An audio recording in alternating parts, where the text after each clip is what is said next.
Hello Libra, Sun, Moon, Rising, and Venus signs. Kamusta kayo?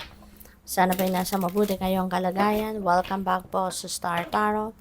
At kung bago kayo rito, welcome din po kayo. Please subscribe, like, share my videos, and leave me a comment kung nakaresonate kayo. Thank you. So, pauna mensahe ni Libra, we have the Knight of Cups. Ayan. So, this is an offer.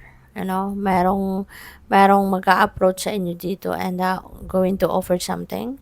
Po pwedeng meron ditong offer of love, kasi si Knight of Cups is a hopeless romantic, no?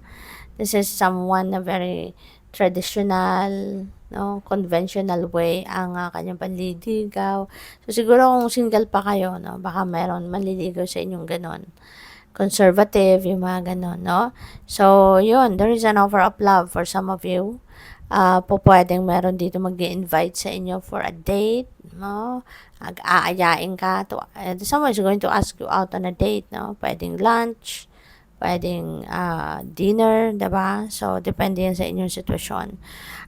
Possible din dito na baka yung offer na to is about friendship, no?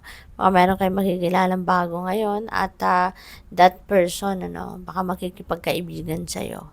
Yung gustong gustong maging parte ng buhay mo, no? At baka gustong kaibigan lang, 'di ba? Yung ganon. Kaya good luck sa iyo diyan. What else? We have Ace of Cups. Wow. So, pwedeng may bagong pag-ibig talaga na mabubuo din dito for some of you Libra. Si Ace of Cups, no, is a new beginning energy and this could be a new beginning in love. Kaya good luck sa iyo kung mayroon mang manliligaw sa inyo, kung meron man kaligawan ng iba sa inyo, baka kayo ay papunta na, no, sa pagiging magjowa, no? Baka kayo ay officially magiging magjowa na. So, pwedeng ganon. This could be the time that you are going to be filled with joy and happiness, excitement, baka overflowing din, no? Kasi overflowing yung cup, pwedeng magiging overflowing din ang saya ninyo, overflowing yung love, overflowing yung happiness and joy na mararamdaman ninyo. At kasi si Ace of Cups din, overflowing of blessings din ang dadating, diba? This signifies blessings, divine blessing. Tingnan niyo yung kamay na nakahawak dito sa cup. Yung kamay na yan is kamay ng universe. So, it is the universe giving you something or blessing you with blessing dito, no? At kung ano yung blessing na to, ibibigay sa'yo, sobra-sobra. Kasi tignan mo yung cup, overflowing ang laman, diba? Tumatalsik-talsik pa yung tubig. So, this is an overflowing of blessings na ibibigay sa'yo. So, whether that is love, that is money, that is opportunities, no? It could be anything, no? Na talagang ikakasaya ninyo. This is the time that you are going to be feeling fulfilled, no? Sobrang siksik, liglig, umaapaw ang saya, no, na mararamdaman ninyo rito kasi overflowing of blessings ang ibibigay sa iyo. Yung appreciation mo and gratitude, no? Talagang siksik, liglig, umaapaw din. So, we have High Priestess, and so this is a reminder for you na lagi kayo makikinig sa inyong intuition. This is a reminder para sa iyo na lagi kayong makikinig sa inyong intuition, lagi ninyong papakinggan kung ano yung bulong ng puso mo, 'di ba? Always listen to your gut feel, okay? Kasi ginagabayan kayo lagi ng universe, eh. You are divinely guided. You're being sent visions, you are being sent tawag dito, yung mga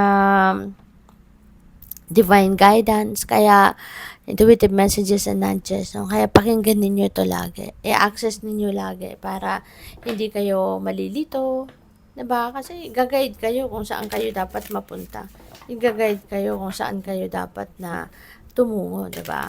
Anong mga dapat ninyong gawin.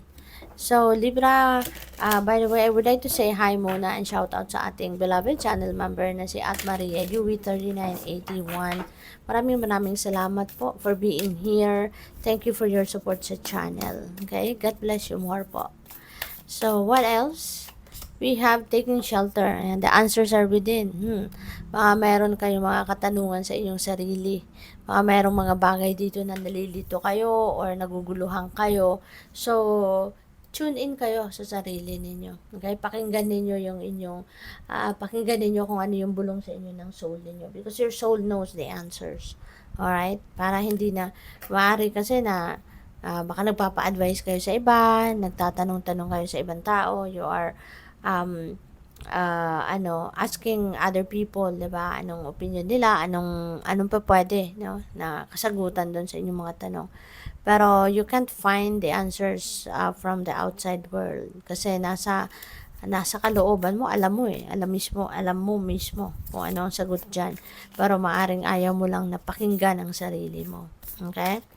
So, what else? We have infinite abundance, Libra, beautiful. 'Di ba?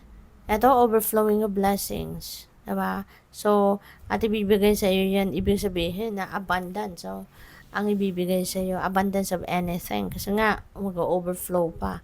So, ganun din, ano? Parang kino-confirm lang ng card na to, na there's definitely abundance, no? That is going to be given to you, no? Abundance is pouring into your life. So, talagang buhos, no? Ang ibibigay sa'yo. So, everything, no? Material na bagay, or kung ano man ang ibibigay sa'yo ng universe, it's gonna come in abundance, you know? At saka infinite, no? Parang walang katapusan, diba? Tuloy-tuloy, no? Ang pagbibigay sa'yo, ang pagbuhos ng biyaya sa inyo. Fellow traveler, support is all around you. Alright? So, baka ang iba din sa inyo, unang-una, baka kayo magta-travel. Baka kayo ay magbabiyahe. And baka sa pag-travel nyo na yan, baka kakailanganin nyo ng tulong. So, don't hesitate to ask for help from other people. Okay? If that's the case. Kasi kahit stranger sa atin, diba? May mga strangers na malaki din ang puso, no? Na kahit hindi ka kilala, pwede kang tulungan or pwedeng makasuporta sa'yo or pwedeng makapagbigay sa'yo ng support, ng tulong, diba? Kaya wag kayong mahihiyang humingi ng tulong. And always remember na support is all around you, you know. Help is always available to you. Kaya wag kayong magdadalawang isip na lumapit. Alright? So, thank you for watching. Love and light. Namaste.